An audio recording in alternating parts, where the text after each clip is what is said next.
అల్లూరు జిల్లా అరకులోయలో కురుస్తున్న వర్షాలకు గిరిజనులు తీవ్ర ఇబ్బందులకు గురవుతున్నారు. ప్రమాదకరంగా గ్రామస్తులు వాగు దాటుతున్నారు. అరకులోయ చొంపి గ్రామానికి వెళ్లే రహదారిలో భారీ వర్షాలకు వాగు పొంగి పొర్లుతోంది.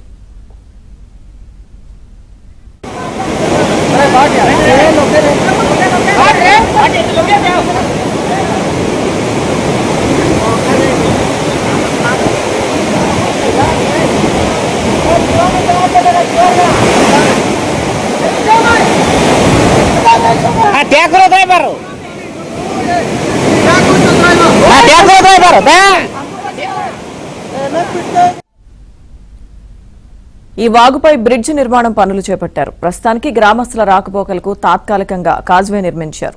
వరుసగా కురుస్తున్న వర్షాలకు కాజ్వే కొట్టుకుపోవడంతో గిరిజనులు నిచ్చెనలు వేసుకుని తాడు కట్టుకుని ప్రమాదకర పరిస్థితుల్లో వాగును దాటుతున్నారు. చిన్న చిన్న వర్షాలకు కూడా వాగులో ప్రవాహం ఎక్కువగా ఉండడంతో చుట్టుపక్కల గ్రామాల వారు తీవ్ర ఇబ్బందులకు గురవుతున్నారు. వంతెన నిర్మాణాన్ని త్వరితగతిన పూర్తి చేయాలని గిరిజనులు ప్రభుత్వానికి విజ్ఞప్తి చేస్తున్నారు.